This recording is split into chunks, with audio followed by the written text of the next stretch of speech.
Hola, ¿qué tal amigos? ¿Cómo están? Muy buenas noches. Yo soy Esdras Chabot y esto es Dinero y Poder. Panistas y priistas quieren una reforma electoral que modere la utilización de los spots, la manera en cómo se comunican los políticos con la sociedad. Cada partido jala agua para su molino y si no hay acuerdos, 2018 pinta otra vez para otro fracaso electoral. El PRI quiere cambios en los tiempos gratuitos para el Estado, el PAN segunda vuelta, todo por supuesto con dedicatoria para que López Obrador no gane. En medio de esta discusión, la PGR pidió una orden de aprehensión contra Arturo Escobar, hasta anoche subsecretario de Prevención y Participación Ciudadana, por delitos electorales que presuntamente cometió cuando era dirigente del Partido Verde. Buenas noches, Cervera, Macario Esquetino, buenas noches. Buenas bueno, noches, pues ahora sí se revuelve el asunto al fin de año.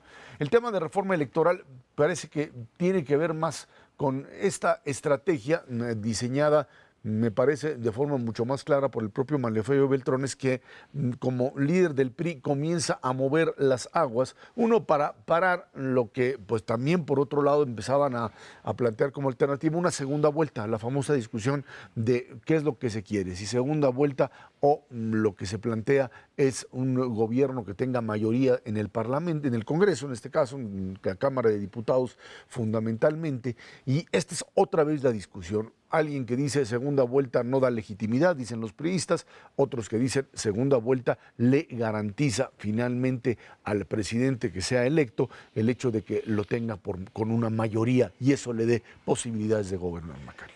Sí, yo creo que de cualquier manera quien gana la elección tiene la legitimidad para hacerlo, porque estas son las reglas que tenemos hoy, pero es muy probable que una segunda vuelta le diera un respaldo adicional a quien ganase para poder gobernar con un poco más de tranquilidad. No creo que cambiaran tanto las cosas, pero yo sí estaría a favor de que existiera la segunda vuelta.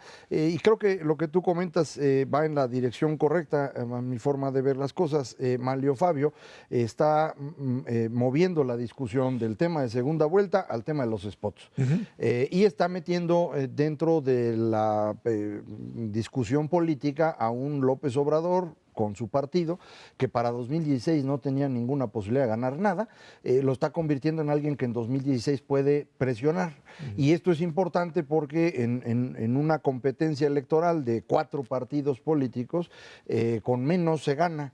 Entonces, ya alguien también lo ha comentado esto en los medios de comunicación, suena a una estrategia del PRI el estar levantando a López Obrador para con eso debilitar a la oposición que tiene el mismo PRI y ganar con más facilidad las elecciones estatales.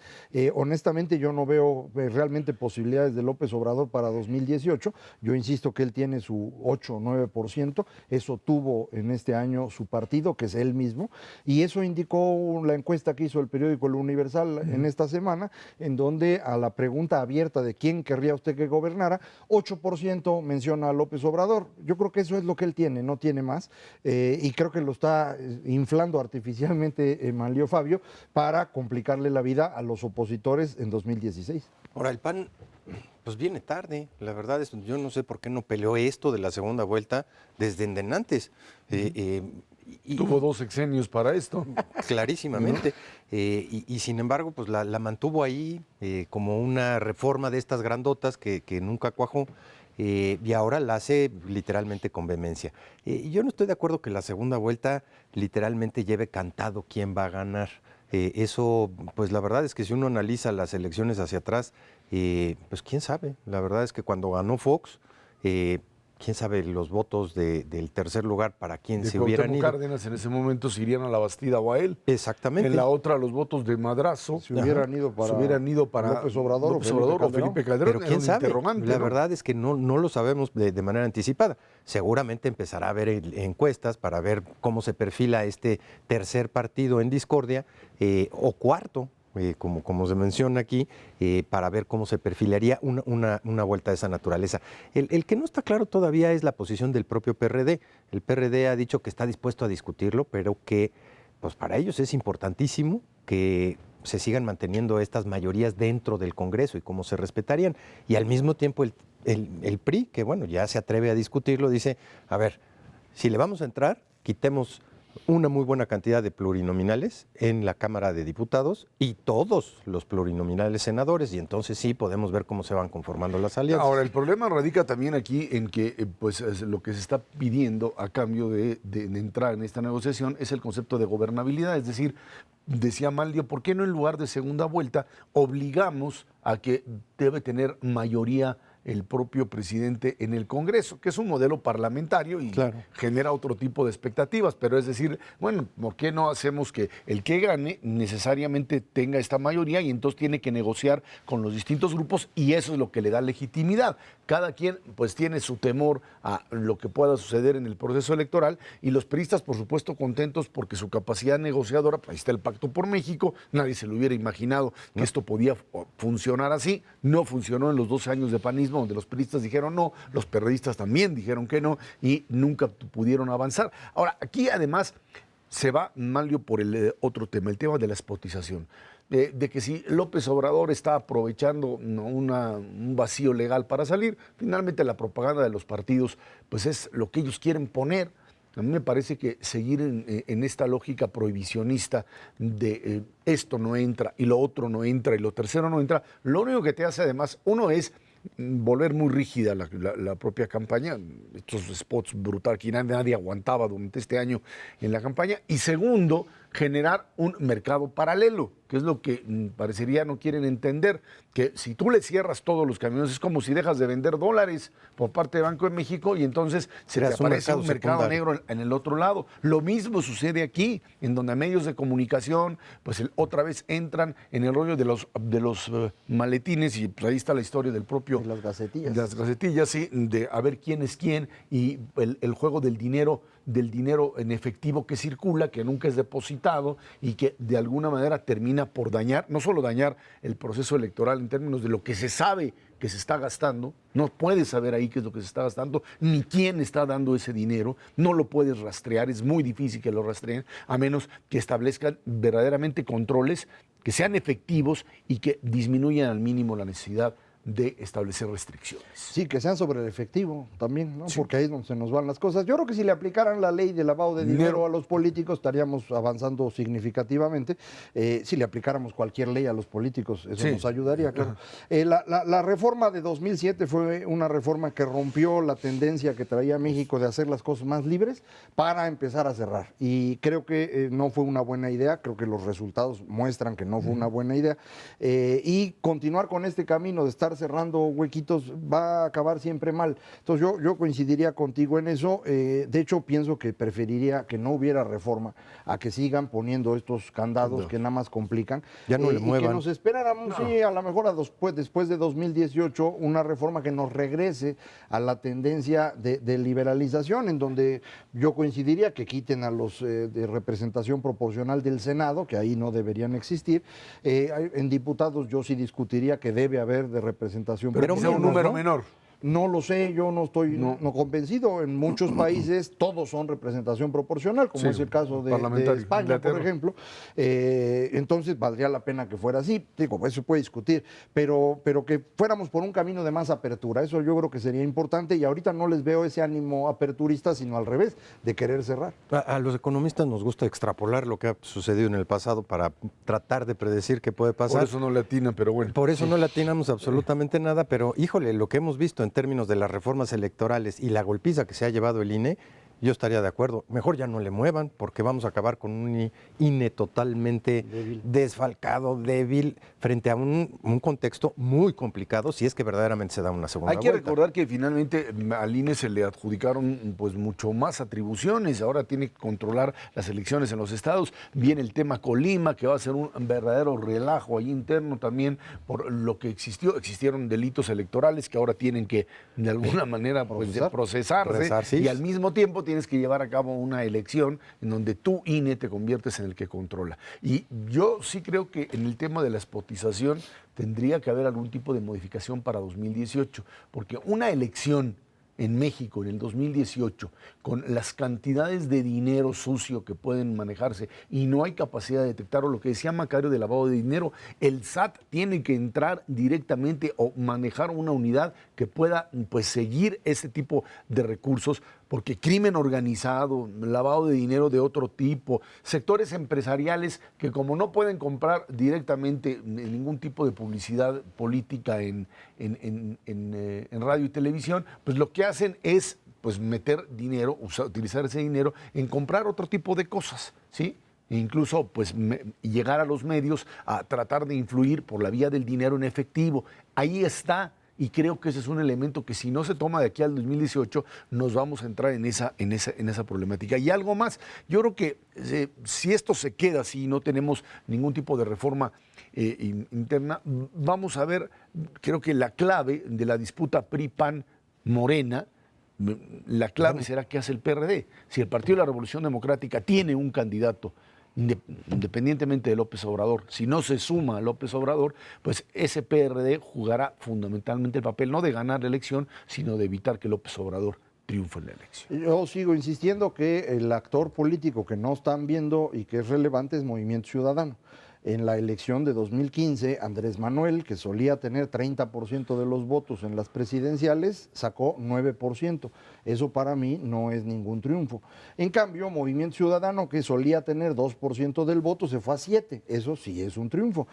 Movimiento Ciudadano se ubica en un espacio ideológico y político que puede cosechar más fácilmente al PRD de lo que podría hacer López Obrador. En consecuencia, creo que ese es un actor político muy relevante que está cerca de los dos candidatos ciudadanos más exitosos de la elección pasada, Alfaro en Guadalajara, bueno, en Jalisco pues, y Bronco en Nuevo León. Entonces, alrededor de esto puede haber un espacio para candidaturas independientes con este partido, con un acercamiento con el PRD, que puede tener un 20%, 25% de los votos, nada despreciable, y le cierra el espacio a Andrés Manuel, porque creo que los que están hoy en el PRD están absolutamente convencidos en su inmensa mayoría de que no quieren ir con López Obrador, porque si quisieran ya se hubieran ido. Me dicen que incluso algunos que se fueron ya están regresando porque de veras es difícil trabajar con él, ¿no?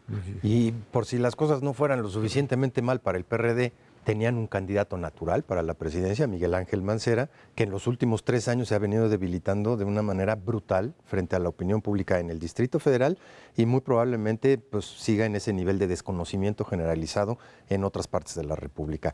Hace 3 años uno podría haber dicho con la mano en la cintura, pues este es el candidato natural del PRD, hoy por hoy. Se ve muy difícil en la medida que hasta tienen que traer a un externo para dirigir al propio partido.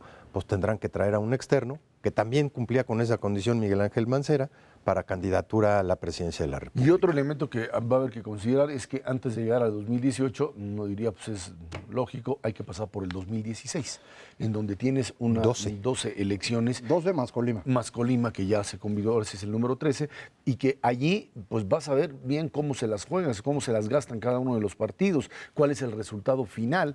En casos importantes, por supuesto, Puebla y Veracruz, Oaxaca como tal también. Sí, ahí la disputa para ver si finalmente el PRI tiene oportunidad de crecer o si los panistas pues recuperan espacios, y el tema de las famosas alianzas, en donde cada vez más el Partido de Acción Nacional pues se cuestiona sobre la viabilidad o no de una alianza con el PRD, qué tanto le puede dar en una elección como esta. Y en una elección además, por ejemplo, Veracruz, que dura 2 años la gobernatura. Sí, Puebla. igual que Puebla. Y Puebla, las exacto. dos. O sea, pues dicen, ¿yo para qué quiero? Sí, lo que una pasa es que lo gobernatura? importante es que Puebla y Veracruz, por El la que cantidad, gane va a ser el operador. el operador, el que va a operar la elección del 18, y por eso es que es importante, ¿no? Ahora, el PRD prácticamente no compiten, no solo el PRD, no hay izquierda para ninguna de esas 12 elecciones. Todos son competencias PRI-PAN, que puede tener en algunos casos alianzas, PAN-PRD, que serían fundamentalmente Oaxaca, Puebla, Tlaxcala y Veracruz. Son los lugares en donde podría haber una alianza, creo yo. Los otros 8, pues es prácticamente PAN-PRI. Si el PRD va en alianza, es cuestión pues meramente simbólica. Esa es la competencia, y de eso va a depender muchísimo muchísimo la carrera rumbo a 2018, si el PAN recupera una posición competitiva o si ya prácticamente nos vamos con puro PRI rumbo a esta elección presidencial, porque es el partido que tiene la mayor presencia territorial y hay que acordarse, porque mucha gente sigue pensando que esto va a seguir como está. Muchas de las cosas que las reformas van a empezar a dar se van a notar en el transcurso de 2016-2017 y ponen al PRI en una circunstancia importante para la cosecha electoral. Entonces, no hay que menospreciar eso, ¿eh? Y tampoco hay que menospreciar el capital político que han perdido en estados, por ejemplo, como Veracruz, en donde ya hay una animadversión muy importante en torno a cualquier figura que se llame PRI. Sí. Bueno, incluso por eso hasta candidatos priistas se empiezan a reafirmar allá en Veracruz como alternativas al gobierno actual de Eduardo Allá, porque se termina siendo pues lo más dañino de todo. Vámonos a una pausa y de regreso platicamos con usted sobre el tema de la evaluación educativa, la necesidad de utilizar la fuerza pública para poder evaluar a los maestros. Esto es Dinero y Poder.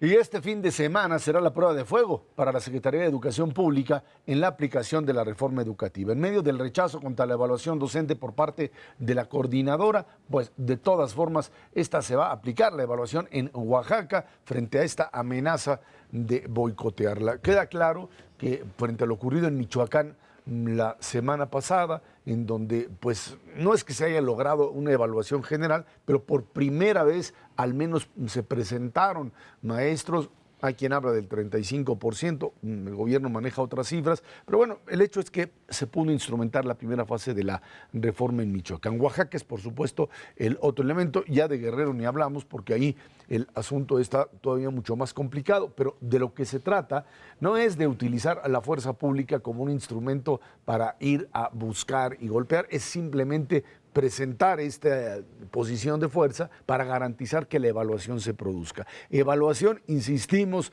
que se trata o tiene el objetivo de ver dónde están, nada más cuál es su nivel. A nadie se le está sacando, quitándoles de la plaza.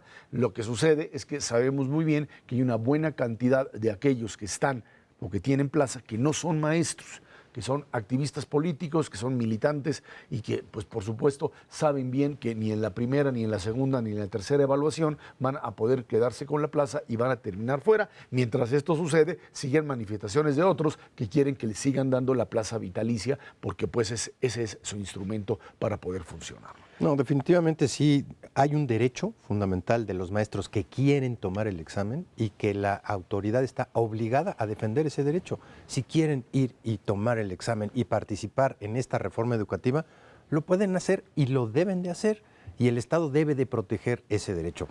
Evidentemente va a ser un fin de semana increíblemente vigilado por todo mundo, por observadores internacionales, por comisiones de derechos humanos, pero a final de cuentas, no importa si es 30 o si es 20 o si es 40 o 50%, el hecho de que se consume una evaluación con aquellos que quieran participar y se les respete el derecho a participar en este proceso evaluatorio, yo creo que va a ser un logro muy importante. En este país la ley no se cumple normalmente, pero hay algunos lugares donde es peor todavía. Michoacán, Guerrero, Oaxaca y Chiapas viven en un estado alterno, no participan de la República Mexicana.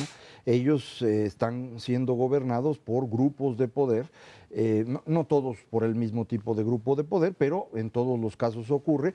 Y específicamente en Oaxaca, estos grupos de poder son estos que se llaman grupos sociales o que luchan por la justicia social, muchos de ellos asociados a los maestros, con vinculación más o menos clara con los grupos subversivos, y ellos consideran que pues tienen un estado en sus manos y lo pueden gobernar como les dé la gana. 2/3 partes de los municipios en Oaxaca eligen a sus autoridades por usos y costumbres, como si estuvieran en el siglo XVII. Ahí la democracia no existe, y al no existir la democracia no existe el respeto a las mujeres, por ejemplo, en donde en estos municipios de usos y costumbres, prácticamente en todos ellos, las mujeres no tienen derecho a participar en una selección para ser autoridades. Bueno, yo creo que esto es inaceptable. Yo creo que no podemos soportar eso más tiempo.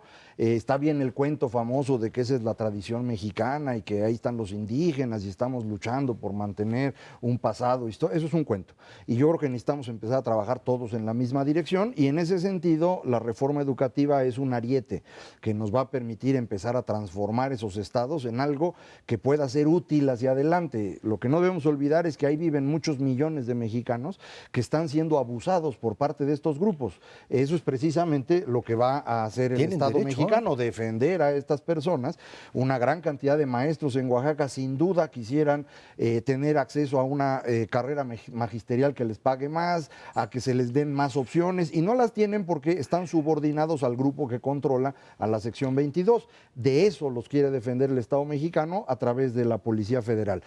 Habrá muchas personas que se quejen de que el Estado mexicano tiene muchos defectos, yo me incluyo en eso, pero no hay comparación con lo que es esa región del país en donde viven en peores condiciones, y este es un buen camino para empezar a corregir las cosas. Y de hecho, los niños de Oaxaca también tienen el derecho a tener una escuela tan digna como se tiene en cualquier otra parte de la República Mexicana, y el Estado está obligado a respetarles ese derecho.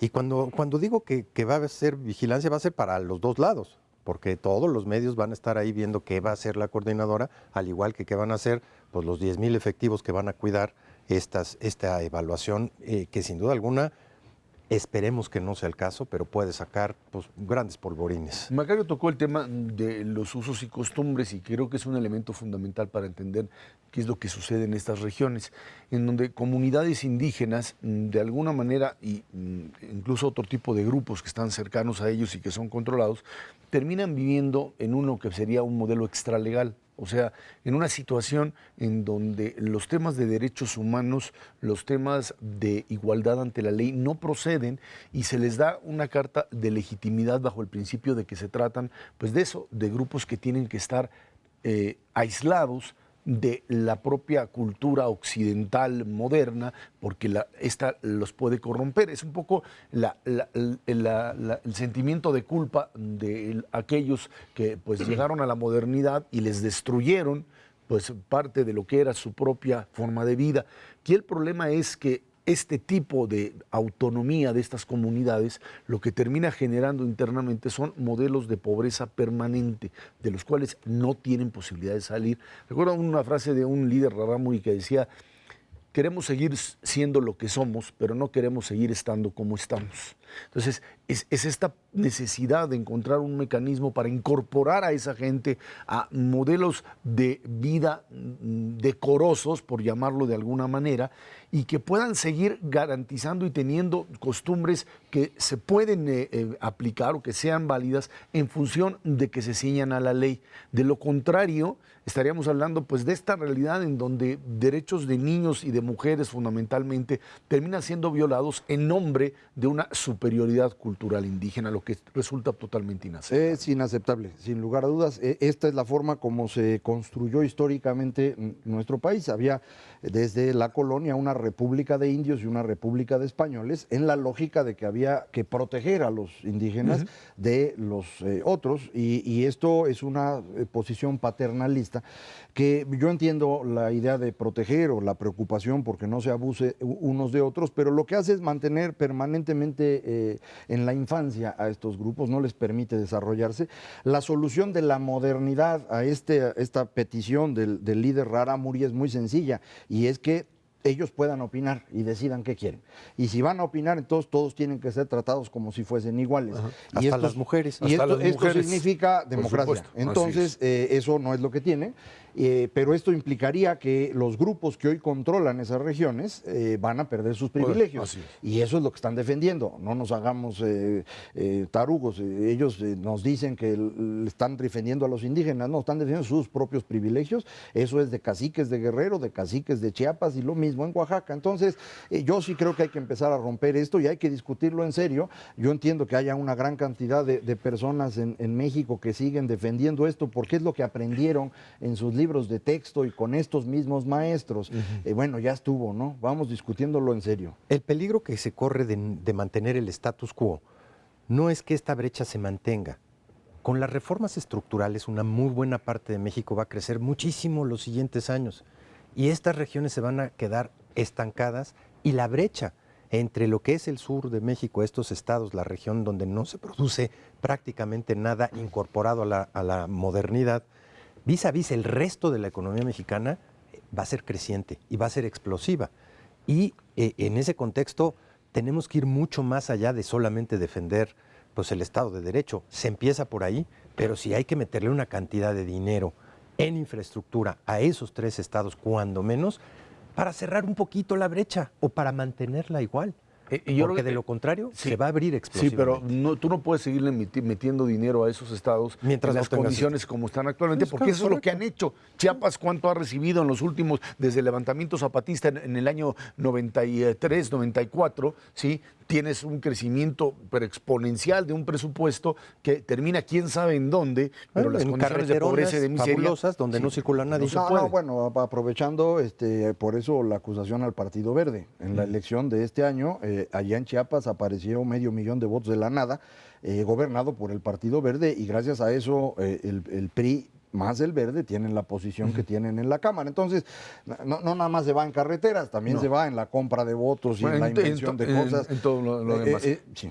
Pero nada más, y tratando de aterrizar en el tema, decías tú libros de texto, el siguiente paso, pero ya para el próximo año de la evaluación vas a evaluar a los maestros, le vas a dar la capacitación, tienes que entrar ya directamente, y creo que ya lo están iniciando, meterse a contenidos, a mecanismos de transmisión de conocimiento, cosas que de alguna manera nos quedamos atrasados 100 años y que seguimos reproduciendo fundamentalmente en escuelas públicas este tipo de modelos que no generan un modelo de aprendizaje para los niños, siguen sin saber español, ya están ahí otra vez matemáticas, ni matemáticas. Pero es que no era el objetivo. El objetivo del sistema educativo mexicano era adoctrinar a la población en el respeto a su régimen político heredado de la Revolución Mexicana. Por eso 25% del tiempo de niños y jóvenes en México se destina a estudiar ciencias sociales. Pero ya no. Nadie hace eso en el mundo más que nosotros, bueno, otros países incivilizados como nosotros también, pero del mundo civilizado nadie lo hace. Entonces, eso es lo que hay que empezar a modificar para realmente tener algo competitivo, pero no podías hacer eso sin meter a todo el mundo en una misma dirección, que es la dirección de la evaluación. Por eso esta fase de la reforma era tan importante, y sí, cuando acabe esto hay que moverse de con lo que no inmediato al otro. podemos más es con el concepto de unicidad, un solo texto para todos los niños del país. Simplemente ya no sirve. Empezó a modificarse en secundaria ya desde hace una buena cantidad de años. Los éxitos son muy importantes, pero no podemos tener el mismo libro y una sola faceta de lo que es este. Yo lo único que te diría es cierto, pero tampoco podemos tener libros que sean específicos para una zona sin que tengas estándares universales de conocimiento. O sea, que sepan leer y escribir y entender lo que escriben y escriban, y que sepan matemáticas, y después, si quieres, llégale a la especificidad, ¿no? Bueno, pues ahí está. Vámonos a una pausa y de regreso platicamos con usted. Finalmente, el salario mínimo se desindexa y ahora comenzamos en la discusión de cuál debe ser oficialmente o realmente el nivel del salario mínimo en el país. Esto es Dinero y Poder.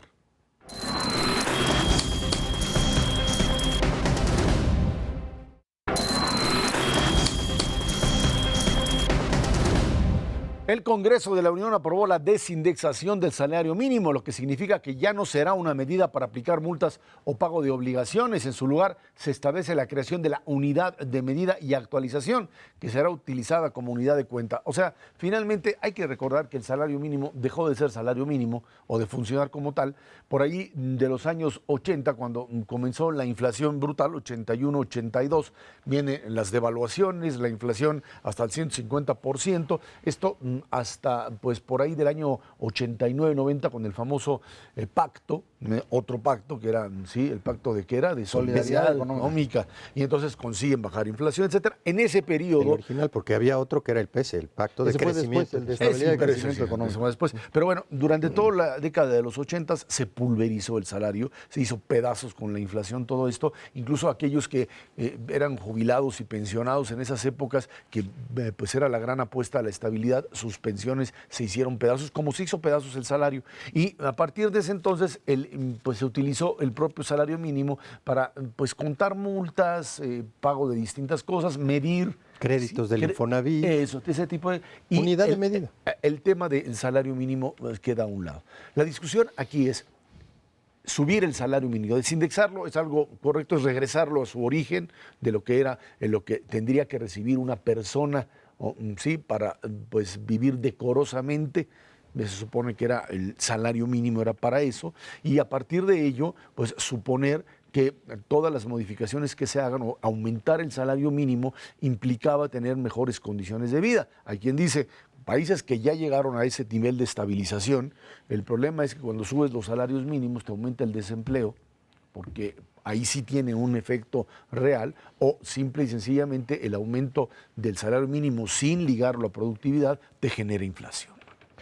Sí, el salario mínimo en México cuando se empieza a utilizar era una referencia a la que nadie le hacía caso, porque la verdad es que nadie ganaba el salario mínimo, una gran cantidad de personas ganaban menos del salario mínimo, porque en ese entonces la informalidad era mayor que hoy. Una cosa que muchas personas a veces se les olvida es que a pesar de que hoy tengamos una gran informalidad, es la menor de toda la historia, porque antes era peor. La informalidad se mide como todas aquellas personas que no tienen las prestaciones de salud y seguridad social. Ahora un 60%, un poquito menos, 55% de los mexicanos hoy no tienen esas prestaciones, es informal, el 45% restante sí lo es. Antes era peor. En los 60, en los años 60 el 15% de la población en México tenía salud y seguridad social, el otro 85% no tenía nada. Población rural. Vivían en los cerros, nadie se fijaba en ellos, ahora ya viven por acá, entonces ya los ven y dicen, mira, hay pobres en México. Pues sí, siempre ha habido. El salario mínimo entonces no se pagaba porque nadie llegaba a tal nivel. Ahora no se paga porque la mayoría supera ese nivel.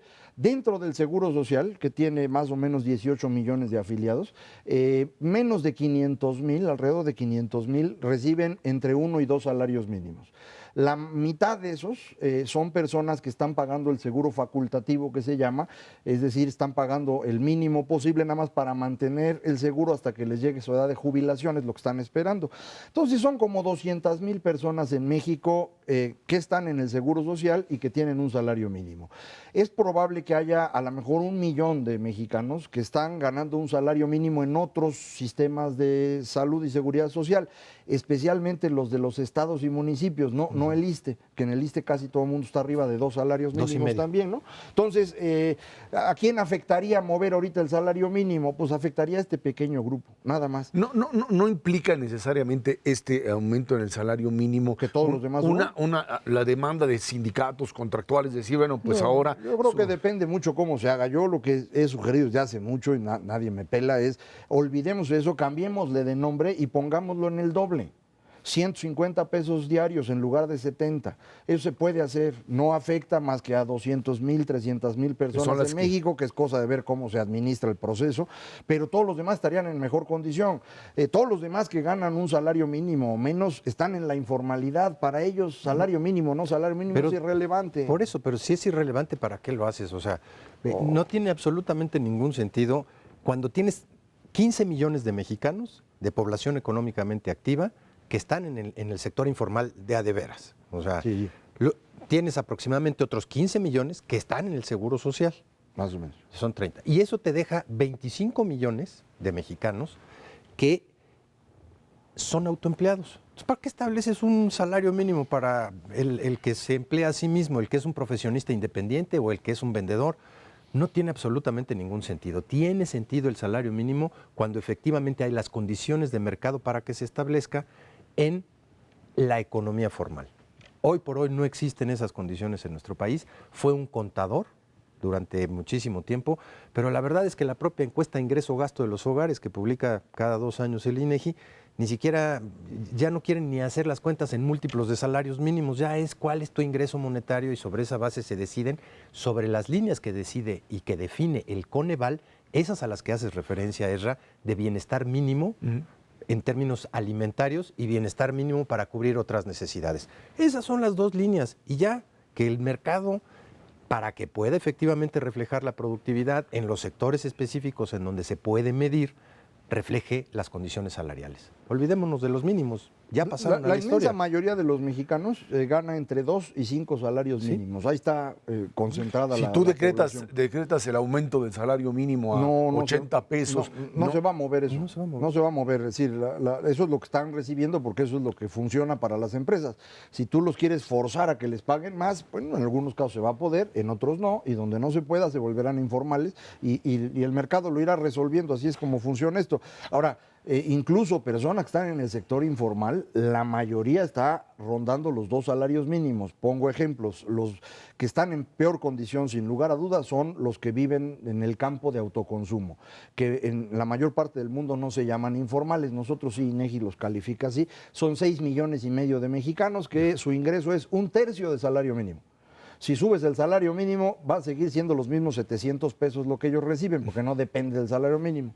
Luego Dependen de la cosecha de maíz y frijol. Exactamente, que es muy poquita. Más o menos, luego siguen 3 millones de albañiles informales que están ganando abajito de 2 salarios mínimos, y luego 2,200,000 personas que trabajan en servicio doméstico, que están ganando ligeramente arriba de 2 salarios mínimos en promedio. Después de eso, el que sigue, el grupo grandote que sigue, son los vendedores ambulantes, el comercio informal. Ellos son prácticamente 6 millones de personas que están ganando 2 salarios mínimos y fraccioncita. Entonces, todo este grupo está fuera del mercado de donde el salario mínimo puede servir. Les digo 2 salarios mínimos porque es la referencia, ¿no? Es la división, pero ahora en tú le realidad preguntas ganan pues 4,000 pesos o 3,000 pesos o 2,000 pesos y eso van a seguir ganando, no importa en dónde pongas el salario. A ver, el tema creo que tiene que ver también con esta necesidad quizá de replantear, o así que esta relación entre capital y trabajo. O sea, si tú en el momento determinado subes el salario mínimo, estableces un mecanismo de presión para que en este reparto de capital y trabajo, el trabajo consiga tener posiciones mayores, llámale productividad o como quieras. O sea, creo que la lucha por subir el salario mínimo finalmente representa la idea de que es posible aumentar el poder de los trabajadores, que el mercado lo permite y lo que hay que hacer es forzar ese aumento para que finalmente el capital acepte darlo. A ver, si hacemos un poquito de historia, para lo único que servía efectivamente el salario mínimo era para tener una referencia de cómo iban a aumentar el resto de los salarios en la economía, los salarios contractuales, los salarios en diferentes instituciones, etcétera. Esa era la referencia básica. En el momento en que desaparece el salario mínimo, la gente no se va a voltear a ver cuánto va a aumentar la unidad de medida nueva que acaban de ver para definir cuál va a ser su negociación salarial para el año que entra. ¿Cómo se determinan esas? Pues va a ser una negociación de mercado entre empresas y trabajadores todos los años. ¿En función de qué? De muchísimos factores. Uno de ellos fundamental es la inflación. Los trabajadores no van a estar dispuestos a recibir un salario que no cubra lo que perdieron en poder adquisitivo. Este año, por cierto, por primera vez en muchísimos años en la historia del país, tienes un aumento muy importante del salario real, porque lo que se negoció efectivamente en términos de salarios contractuales en enero del año pasado, que fue 3,5%. Contra una inflación de 2,5. 2.2. 2.2. A final de cuentas, es un aumento casi de 1.8 puntos porcentuales. Y además, creación de 800,000 empleos, ya se va dando volumen. Mientras más flexibilices esto, mejores van a ser las condiciones de los trabajadores en términos de su negociación con cada una de las empresas. Ahora, yo no me puedo poner como el hada madrina de los empresarios de este país. Pues digo, a la hora que se sientan a negociar durísimo con los trabajadores, pero también por el lado de los trabajadores tiene que haber esta posibilidad de negociar los salarios. De nada te va a servir, porque ni siquiera tienen Tú pregúntale a cualquier trabajador cuánto ganas, no te va a decir 2.6 salarios mínimos, te dice cuánto gana en efectivo. Con prestaciones y sin prestaciones, eso lo pueden entender perfectamente bien, pero los múltiplos de salarios mínimos no sirven para absolutamente nada. Todo el mundo tiene una idea muy clara de cuál es el salario que requiere para mantenerse él y su familia.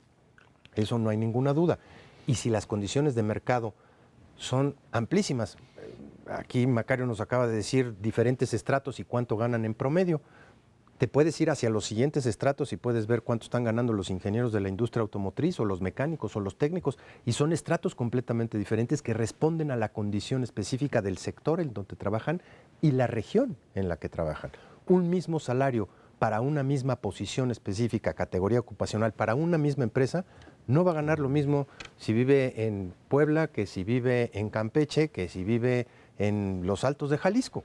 Yo creo que tienes un punto clave en esto y es cómo le haces para que la relación capital-trabajo cambie. Y creo que la mejor forma es que el trabajo presione al capital de la forma más eficiente posible, que es o me pagas más o me voy, maestro.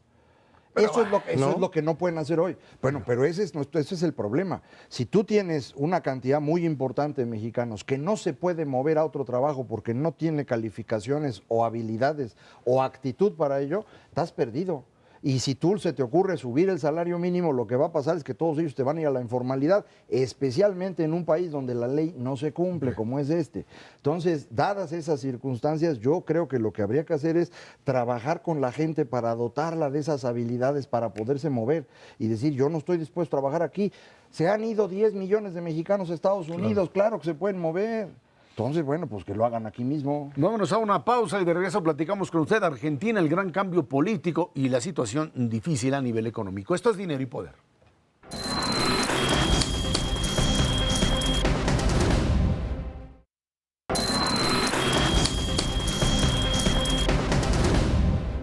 En Argentina, el liberal Mauricio Macri, quien ganó la segunda vuelta electoral, se convertirá en presidente de esa nación el 10 de diciembre próximo.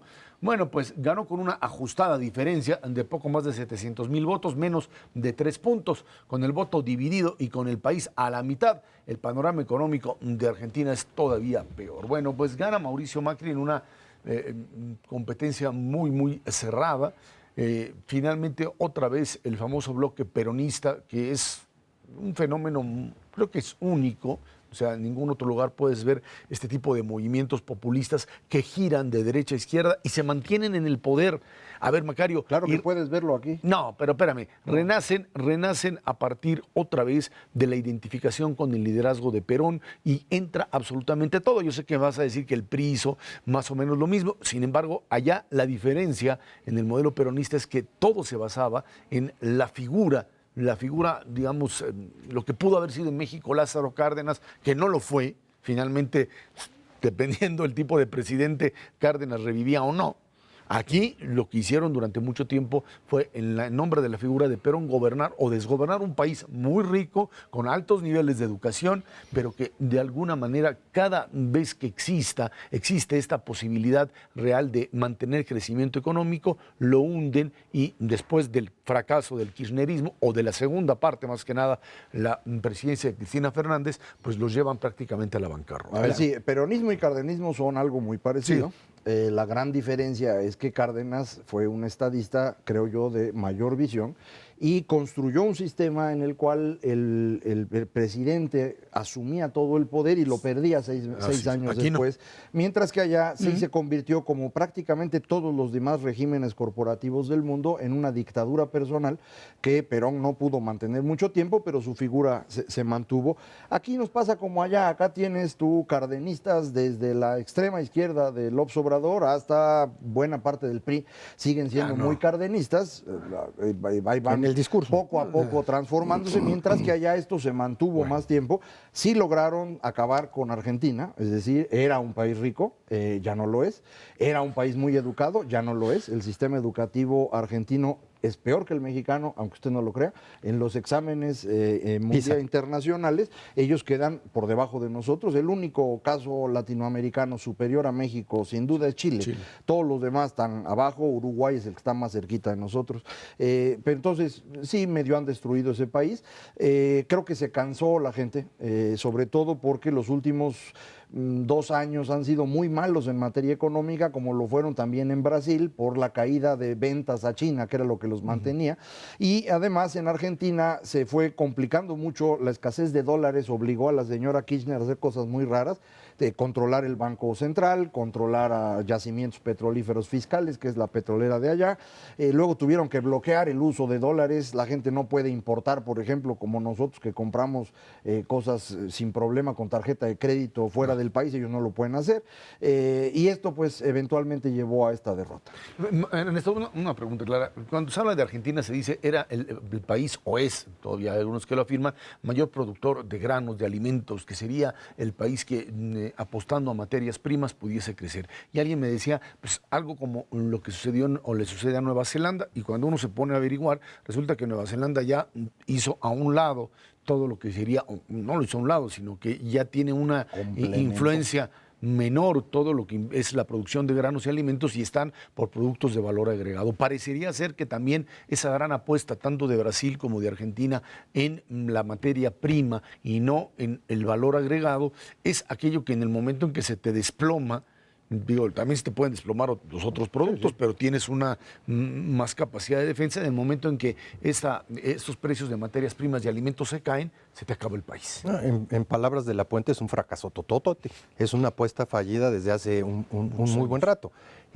Efectivamente, si uno analiza la estructura de exportaciones tanto de Argentina como de Brasil, más del 85% son materias primas o materias primas procesadas poquitito. Chile es el mismo caso, ¿eh? Chile no tiene un nivel de complejidad económica como el que tiene la economía mexicana. ¿Cuál es el quid del asunto? El valor agregado. Son economías que no tienen el desarrollo, la infraestructura, el capital humano para generar productos de valor agregado que puedan competir con los chinos y con los coreanos. México sí lo ha venido desarrollando recientemente. Le entramos a ese mercado en 1994 con el Tratado de Libre Comercio, con la apertura comercial, y apenas estamos consolidando una empresa que es totalmente al revés del esquema de desarrollo de los argentinos y de los brasileños. 80% de nuestras exportaciones son manufacturas. ¿Le podemos meter más valor agregado? No hay ninguna duda, pero estamos en la vía de poder consolidar una economía que compita en ese contexto. Ellos no tienen la menor posibilidad si no hacen verdaderamente un cambio en ese sentido, en entrarle al valor agregado. Tienen extensiones impresionantes, tienen dotación de recursos naturales fenómeno. Nada más el agua que pasa por el Amazonas, que en ciertos cachos se comparte también con Argentina, durante 3 segundos, en su parte más ancha, sirve para abastecer a toda la Ciudad de México durante un año. Sus recursos naturales son enormes, pero no le han entrado a esta parte de valor agregado, y el condimento que verdaderamente los ha hecho pedazos es el desajuste fiscal que han tenido permanente y recurrentemente durante décadas. México lo tuvo en los 70s, en los 80s y parte de los 90s.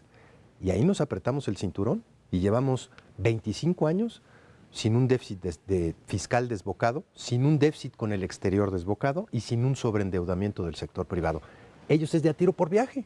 Macri lo que recibe es prácticamente a un país similar, dicen, al que habría recibido Miguel de la Madrid aquí en México en el 82. A partir del endeudamiento, prácticamente hay una suspensión de pagos como tal, un mercado paralelo, una inflación que no saben bien a bien porque escondieron las estadísticas, no se miden, entonces está todo escondido. Un dólar paralelo, que está aquí casi 15, 3 veces, ¿no? No, 50% de diferencia ahí. 50% de la Madrid y 50% Venezuela también. No, bueno, pues Ahí está. sí hay una diferencia. De la Madrid, cuando entra, la situación es mucho más grave. En ese momento se nos movió el tipo de cambio de 25 a 150 Y el precio del pesos petróleo por se te dólar. cayó también. Cayó el precio del petróleo 3 años después. Aquí la diferencia del dólar no es tan grande, pero de cualquier manera va a tener que hacer un ajuste. Eso, un ajuste que lleva a una reducción importante de los niveles de vida, no le queda de otra. Reconocer, ¿sí? pero es que Otra ya son vez. más pobres. Sí, Es reconocerlo. Tienen que manejarlo así. Y Macri ha planteado una ruptura con lo que es el modelo de Mercosur. Y dice, ya no más con Venezuela, no puede decir lo mismo directamente con Brasil, pero están en el mismo barco, finalmente, y hablan de la posibilidad de encontrar mecanismos de conexión con el otro lado, aunque geográficamente no lo están, pero bueno, pues ahí están. Perú, irse y voltear para el otro lado, México. Hay quien dice no hay alternativas para Argentina más que dentro del propio Cono Sur, donde la situación no es precisamente la mejor. Sí, hay muchísimas alternativas. Claramente existen 2 grandes ejes en América del Sur. Uno en el que está México, Colombia, Perú y Chile, bajo este esquema de tener finanzas ordenadas, de abrirse a los mercados. Todos le entramos al famoso TPP, ya le habíamos entrado antes a la PEC, somos pro libre comercio. Y luego tienes el otro, que es un eje cerrado dominado claramente por Brasil y donde Argentina ha sido pues, un subordinado muy claro y dependiente claramente de la economía brasileña. No le va a ir bien a Brasil, no le ha ido bien durante los últimos 2 años y todavía van a tener que hacer ajustes muy importantes hacia adelante.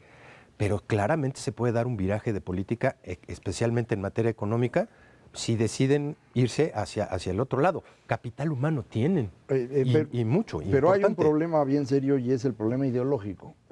Bueno, entonces en ya toda entramos esta en otro región, terreno, en ¿sí? toda esta región hay una presencia extremadamente fuerte de una izquierda muy rupestre, en Uruguay, en Argentina, donde es verdaderamente difícil negociar con ellos Uruguay algunas lo ha cosas.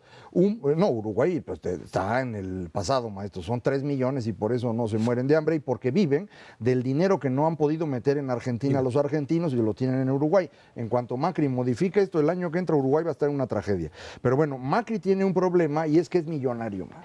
Y esas cosas en estos lugares de izquierda extrema, pues no son buena cosa.